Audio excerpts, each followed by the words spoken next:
and welcome to CIO News. I am Afreen Khan, your host for the broadcast and head of operations at CIO News. This is our exclusive fireside chat powered by GoTo specifically for healthcare industry. This is a recorded session and will be available on our website cionews.co.in and our CIO News LinkedIn handle. I am very excited to invite my guest for today, Mr. Raju Laik, who is the Group CIO and Head IT at Shalby Limited. Welcome, Mr. Raju Laik. Hi, thank you. Thanks for having me. As you rightly told, I am heading the IT. I'm a group CIO of Shalby Limited, the Shalby Group of Hospitals, and I have more than 2 decades of vivid ICT experience in green and brownfield projects at various sectors like manufacturing, power, and EPC. And I'm passionately engaged in IT automation and transformation for companies and supporting CXOs to take decisions based on data insights. We in Shelby are entering into a 30-year of serving the humanity. We have 14 hospitals, 11 cities, 6 states, and OPTs in 15 countries. So, along with that, we have a joint implant manufacturing company, Shelby Advanced Technology in California, joint implant distribution, Mars Medical Devices, hospital supplies, Slaney Healthcare, orthopedic franchisee, Shelby Orthopedic, Shelby Home Care, and Shelby Academy in Education. So we have the entire vertical, and all these are tightly integrated with the hospital that we have. Yeah. Great. Thank you so much, Mr. Laik. And I'll just add to your introduction for our viewers that Mr. Laik is actually, he's passionately engaged in process improvement, IT automation, and digital transformation, as he mentioned. And he also excels at transforming enterprise applications, infrastructure, service management, data engineering, and analytical systems. So, welcoming you once again, Mr. Laik. Along Thank with you. him, Thank I also have, yes, along with him, I also have Mr. Triveni Rabindraraj, who is the India sales head at GoTo. Triveni has 21 plus years of experience across business development, strategic alliances, and people management. Triveni has worked with brands like Wipro, Dun& Bradstreet, Citi, and many more. Welcome, Triveni. Thank you. Thanks, Afreen, and thanks, Mr. Like. Really looking forward to this discussion. Thanks. Great. So, let's just begin with, our conversation. And Mr. Like, my first question will actually go to you. We know that the world has changed in the last, since 2020, particularly in the post-COVID era. So, what does your typical role look like working in the post-COVID era?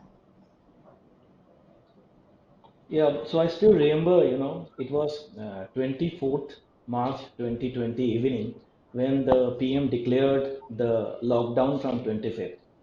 And suddenly we all went for work from home mode. And but yes, post that, the technology started driving the efficiencies and disrupting products and also underpinning new business and revenue models. And there is a natural pull from all the CIOs, including me, for not just knowing the data application, but implementing more, in transformative catalyst for the business. And post pandemic, one thing also happened is that we have become more passionate or compassionate, and the empathy quotient within us have increased a lot, right? So now we are becoming more human, and we are trying to make human as the center even before deciding a technology for our industry. Great. Yes, of course. And we know that we had to pick up pace very quickly. We had to adjust to the situation, and we just had to move because work couldn't stop. So and that makes me come back to you, Triveni. I'm sure for you also it has been very different. So how has it been for you in your role in the post-COVID era? Yeah, I think like Mr. Raju like mentioned, post COVID, I think technology is driving efficiency. I think technology has taken a center stage right now.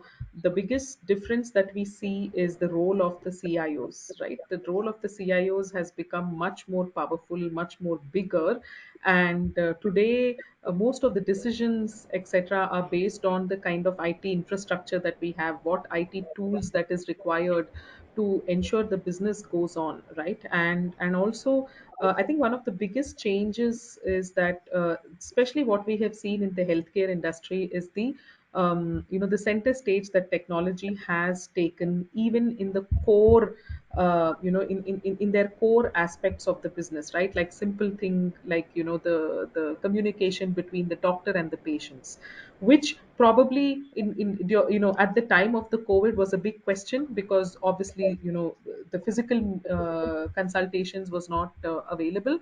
But I think the telemedicine was a big boon to the industry. The teleconsultation became a big boon, and even today, it's like a big boon to the industry, right? Because we see, and it's a big convenience also for especially the senior citizens, etc. Because it does not limit them from consulting the doctor because they can't travel physically. So I think that's one, definitely a very small bit of it. But besides that, I think the digital transformation has like fast forwarded to where probably we would have reached that place 10 years later. I think we have achieved that thanks to COVID. I think definitely the importance of technology, like how we said in COVID, right? The healthcare industry were the warriors who could help us fight COVID. I think I would also say that additionally, we had the IT warriors who actually helped and ensured that the lights are on, the business is as usual, right? The BAU was kept alive only and only because of the IT, the ability of the IT teams. Very rightly said, Triveni. Actually, because it actually came in as probably a surprise for the IT teams to kind of keep up pace with the fast moving pieces that were really, really needed. And I think that makes me ask you, Mr. Like, that we know that the workforce today works in a distributed manner. And because of that, it has become imperative to scale up and arm the IT teams with the right tools. So, in your scenario, what have been the demands of your IT ecosystem on that front? Yeah, so the major challenge is to find out a proper remote support solution with a holistic approach that we have, And post pandemic, we feel that people want to be more productive working from home. Though in healthcare industry it is not so. We have to be even we were exempted from working from home, and as I told, the COVID barriers that we face from the healthcare industry, the medical practitioners and the medical staff, they were always present on the role on in the hospital, supporting the patient and giving them the best healthcare that we can provide. But then again, couple of the other departments who were working from home, and the the IT applications which which was there, that including the remote support we have, and what we needed is there a seamless UX and UI, okay, and that can collaborate effortlessly with the without consuming much of the resource. And like, how can I connect with my tech guy with a very quick, and my queries are resolved very quickly. That's the main motto that we used to have while looking for a remote support software. And we anyway now also using, even the people are working from home and from office, with a hybrid kind of scenario that we are into. We are using those softwares and those solutions, in a great way. And this should be again, the it should be device, the platform, the OS, and network agnostic. These solutions should be agnostic of any other thing, because people can be accessing through their mobile with a different kind of SIMs. Might be Android mobile, might be a iOS phone, or anything of that sort. And then the laptop, desktop, iPad. So different OS that we are using. We also have Ubuntu, the Linux OS, and and people are accessing through that. So So that's one of the point I would like to highlight. And then we need to have the right talent pool, which can resolve the queries and manage the expectations of the users, right? And and how to make the team right, and make them understand and train them in a very short period of time, that how to address the users and how to resolve their queries very effectively in a short period of time. And along with that, one more thing which I want to highlight is that the right ticketing tool with all the ITSM norms, where the people can raise in their ticket and we can resolve it. And then we monitor the a couple of parameters that we have, like average handling time, the first call resolution, and how many escalations of those calls happen as per the escalation matrix that we have in place. And delivering, above all, is delivering more with less, and with a very effective manner. And this tool should be more collaborative. The people should be able to collaborate with each other with this kind of tools. And it should be available, it should be scalable, because at that moment of time we were recruiting a lot of people all together, because there was a sudden surge of requirement of the manpower into the system. So these systems and these applications should be scalable, where we can support in a great way. And as we have one more manufacturing unit in California, and people are based out in the entire globe, in Singapore and in other places also. So, so over there also, to give support to them through this kind of remote remote software, and accessing especially their mobile phones that they have, that becomes a challenge altogether. And definitely, the security and other portions, uh, it is also of utmost importance, being in the healthcare industry. And we need to follow a couple of norms to maintain. And because patient data is of utmost importance for us, so this system, the software, the remote monitoring tools that we have, should also be, particular a couple of standard compliance altogether. So yeah, this is what we used to look for a remote support software. So actually, when we're talking about a remote solution, and when we're talking about a solution or a platform which is network agnostic, operating system agnostic, it needs to work across all types of network devices. And you actually hit upon the right point there, Mr. Like, that when we are really talking about security piece here, because we know that with regard to the data security, there's absolutely immense amount of pressure on the healthcare industry, because the kind of information that is captured is sensitive, personal, and health information. So, when we talk about a remote support solution, the one that you are currently using, we also know that this information, while it needs to be captured, it needs to be protected, and the access to this needs to be restricted to only and only to authorized personnel. So, with your current remote software, do you think the data is secure? And you also mentioned about the solution being compliant. So, the technology that you're currently using, is it a HIPAA compliant, GSPR, PII, PHI? How is it, sir? Yeah, truly, when we are in the healthcare industry, the security is of paramount importance for us. And what I feel is that we are in a constant war between the attackers and the defenders, the bad guys and the good guys. Okay, and when we are in a war, sometimes it's not happen that every time we win. So we see the small symptoms that is there, and we try to plug in those all together. And as I have mentioned earlier, the complexity, the numbers, make it more complex altogether. But whenever we look for a new project, or for any upcoming IT project, we look it under the along with three lenses that we normally look into. One is the client lens, other one is the feasibility lens, commercial lens.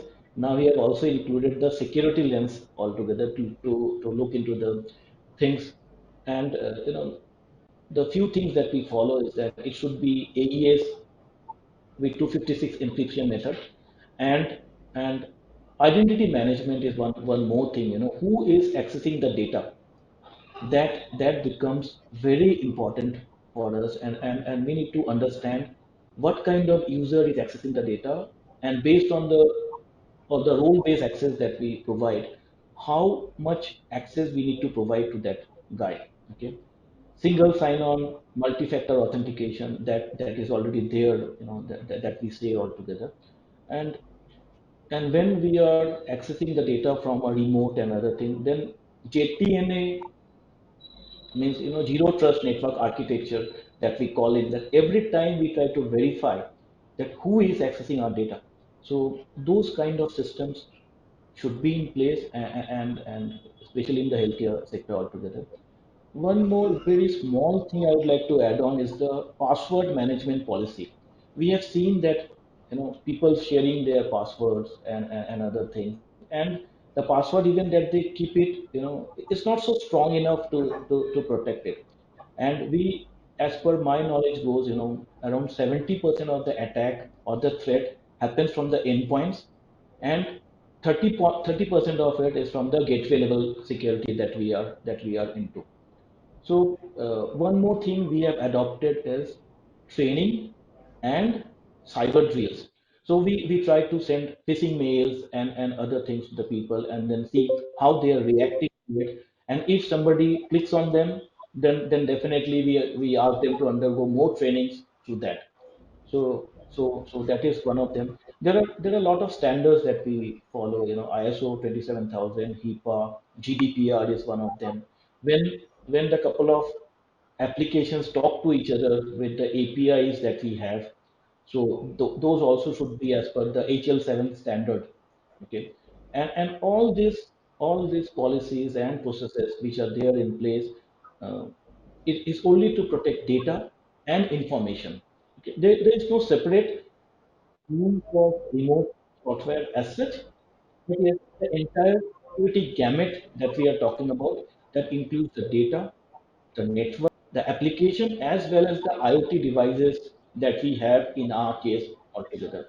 So, so what I'll say is that post pandemic, there is a surge in the application requirement, and we are going digital in a very quick space, but we should not forget about the, and so we are becoming more vigilant, we are agile and proactive in preventing data leakages, with with the appropriate tools that we have.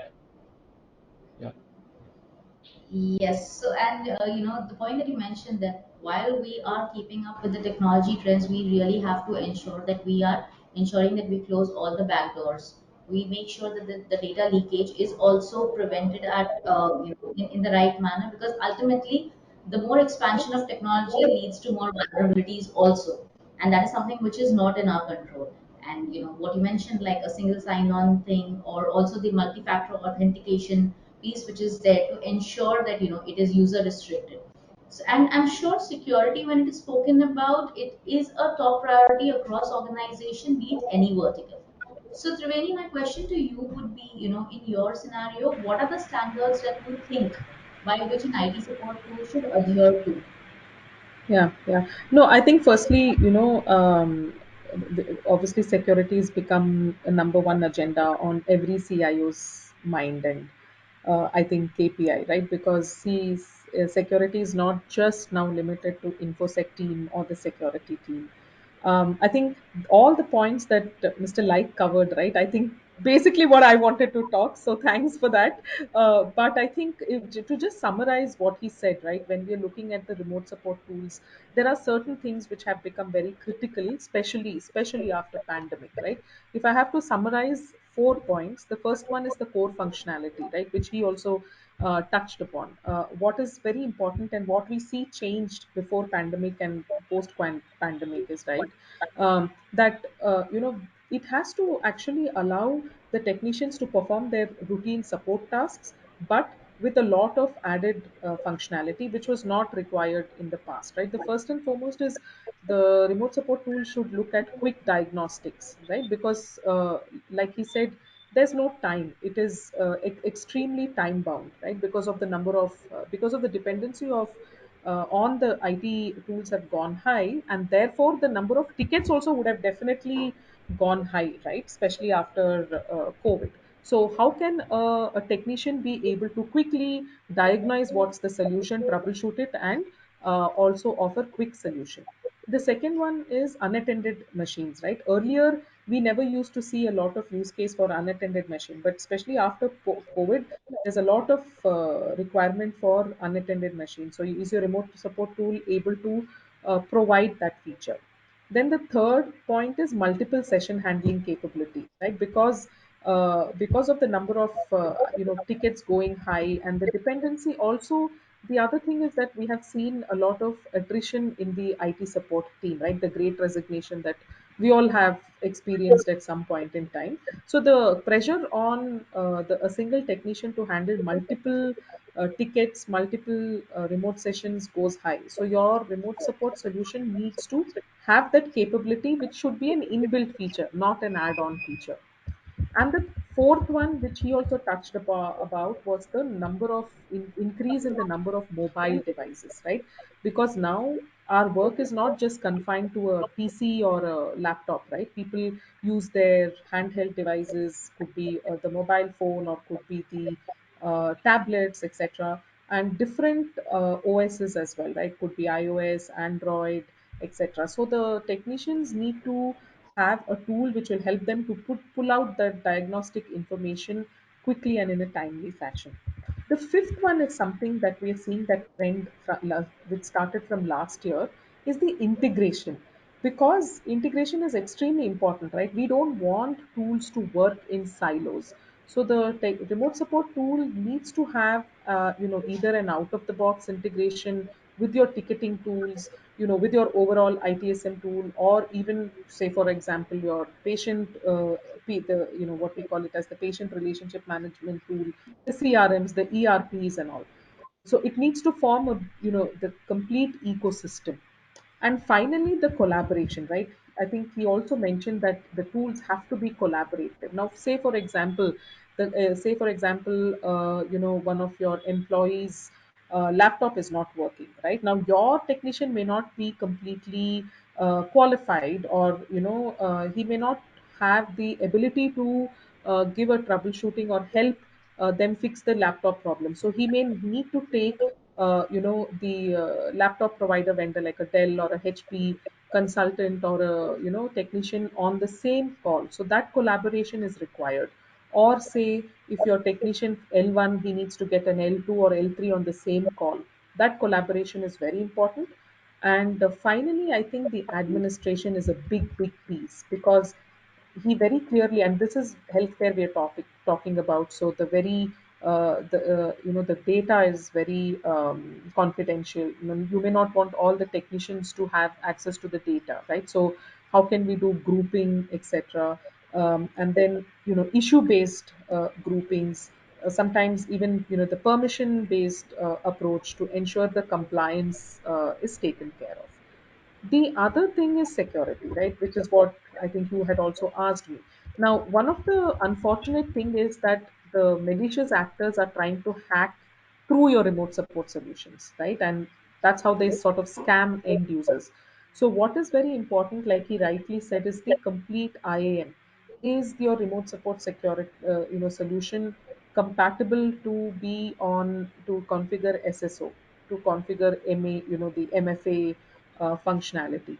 That is critical. The other thing is, does it sort of compliance, right? Compliance to GDPR, compliance to your typical healthcare compliances, right? In terms of this kind of certificates, in terms of the encryption, right? AES 256 MB. That is very important. HIPAA compliant is one of the biggest for the healthcare industry. So is it compliant to that? I think in short, one of the if I have to talk about the security requirements for remote support, it would be four, right? One is it should be robust in administration. Second is it should have secure connection methods, right? Because that's one of the ways, or that's the gateway for your malicious actors to get in. So, how can we avoid technicians going to a third party website to start a remote session? Instead, can we do it from your web page itself, right? Or say pin code validation, or even restrict certain IPs, etc. That is one. Third is data protection, which I already spoke about, complying to the data protection laws and certificates, etc. So these are some of the things that would be important, especially when we talk about the healthcare industry. So, I I would like to one more. Yeah, I would like to Yes, add please. one more thing. Recently, the Ministry of Affairs and RBI have shared an advisory for the bank, to conduct cyber Jagruta Divas on every Wednesday on the first of every Wednesday of the month. And they are also seeing a lot of rising of Yeah, cyber crimes and other things. yeah, So, and similarly, they are also trying to put in a lot of checks and balances for the healthcare industry also. So, if there is any yeah, data breach, need to report to the certain, which all the log files that we have, and we need to keep the log files at least for a month, so that they can do all the the due diligence yeah. on top of it. Yeah. No, I mean, I think True. the recent AIMS attack has really sort of woken up the complete industry, right? Because, and that was a ransomware attack. So that's something which is becoming very common. Like you rightly said, I think one of the things that what I have seen and read in a lot of the reports is one of the main reasons for the attack, right? We normally look at safeguarding, creating a safety net for our tools, for our infrastructure. But one of the most overlooked is the human element. And if you really take the cyber breaches that's happened in the last 3 years, right? Let's talk about post COVID. It is 85% is because of a human intervention, right? Either stolen credentials, either phishing, like you said, the phishing emails. So I think the security education is has become very, very critical, right?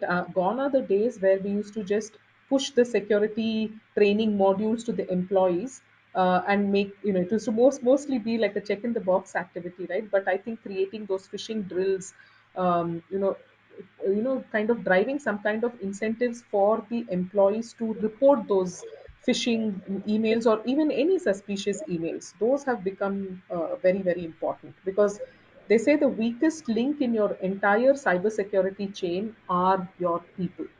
So safeguarding that aspect will be very critical. True, true. A lot of Actually, training and mock drills also help a lot. True. Yeah, yes, because the human element is something which is absolutely uncontrollable. No matter how much you safeguard the system, you put the processes, defined access, restricted access. Ultimately, if the person who's going to use it or access it, is not very well educated, yeah, sooner or later there is a chance of some kind of an attack or that opening given to the malicious attackers. yeah. Which So, is why, yeah. which is why I think, like Mr. Raju mentioned, the zero trust security is becoming very, very critical, right? Because at every point you are not trusting who the person is, right? They have to authenticate. It's just not authenticate in the beginning of the connection. It's every step there needs to be authentication involved. Yeah, Correct, and correct. it becomes more critical because a lot of attrition happens in the healthcare sector. So, say I'll say around 40 to 50% attrition in a year. Okay, so that is huge, and you train a staff, then they move away. So it's a continuous process altogether that we need to follow, and and and even the newest person who is joining into the system, we ensure that during his or her induction program, we include this IT security and the IT pieces together, so that they are trained from the beginning and they fall in line with the culture code of the company, and how to keep the data safe. Yeah, Correct. And I think with the kind of ecosystem that we are working in, the hybrid ecosystem, I'm sure that with the increase in the adoption and consumption of technology, it has also led to a high demand for technical assistance, which is required. And what happens is, if there's a lack in that area, the organization's productivity usually suffers, because then it goes in the attrition part, as you mentioned, and fixing errors, etc. So, especially when we are working remotely, Mr. Like, how have you been managing the support, the technical assistance which is required by the staff for working from a distant location? And currently, how has technology been a helping hand in managing such remote work scenarios for you? the the support team which is there with us. Okay, so they need to be continuously upscaling and giving them training is of utmost importance. And these technicians should be trained enough to handle the at least the preliminary issues that the users are facing altogether.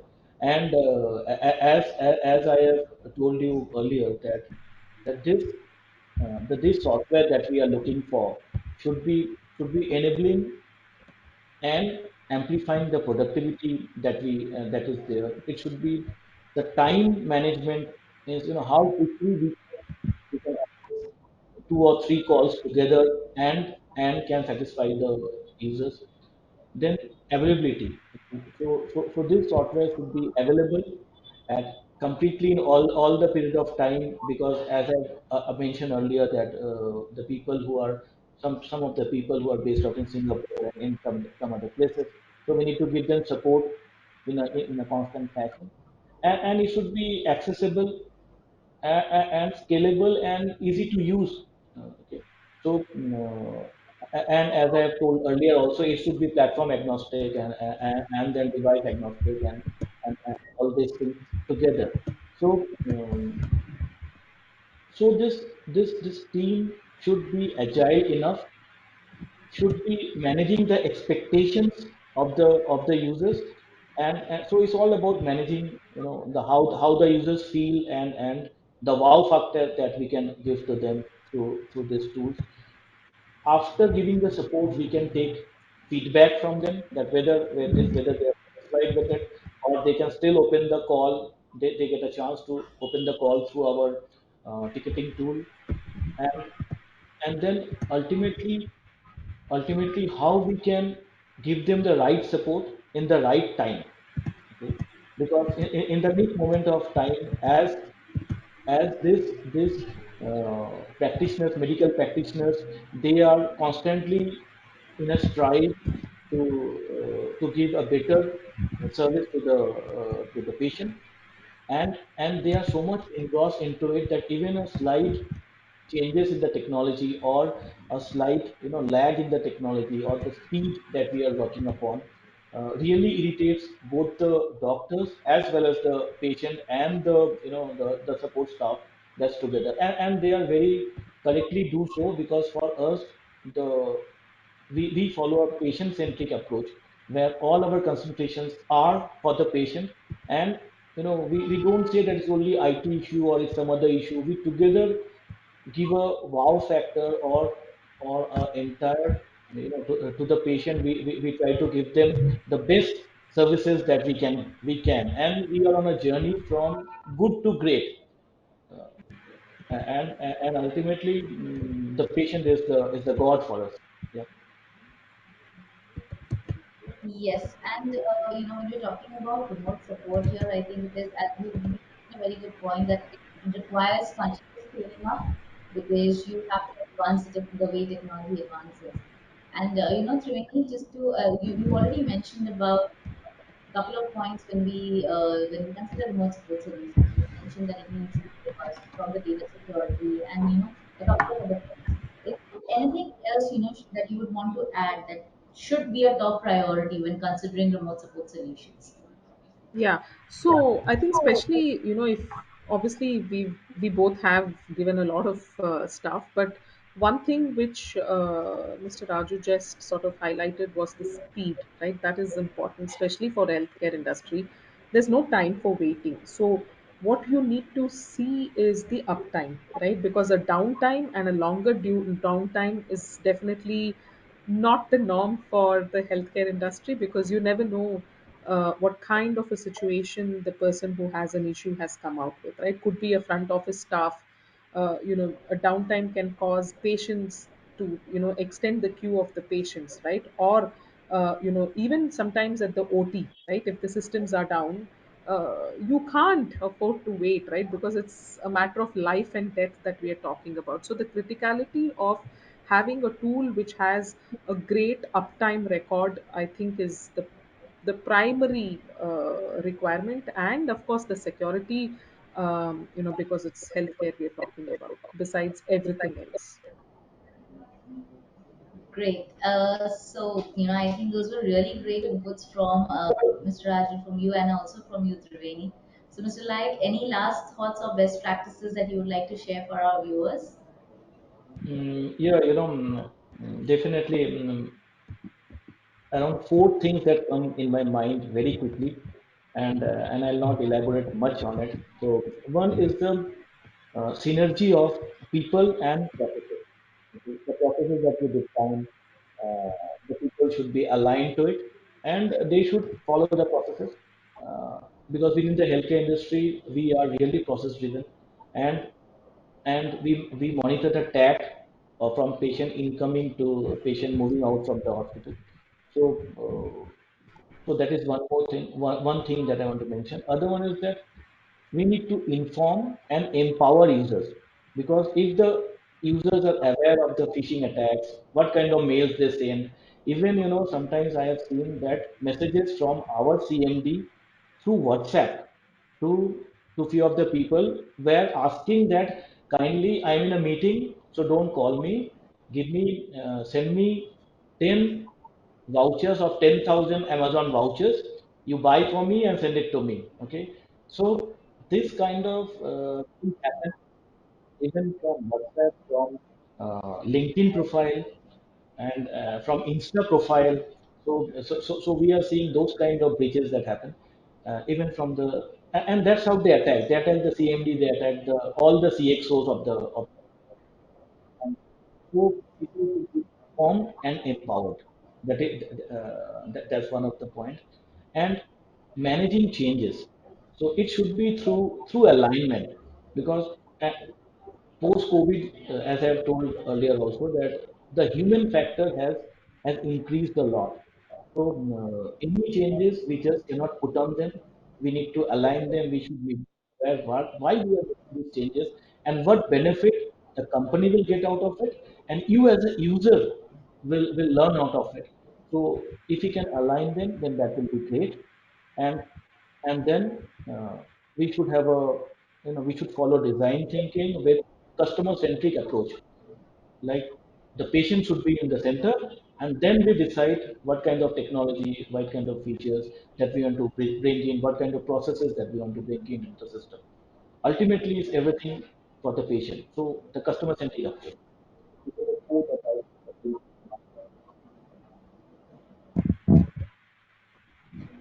Great. And Triveni, anything else that you would like to, probably add in the end for our viewers?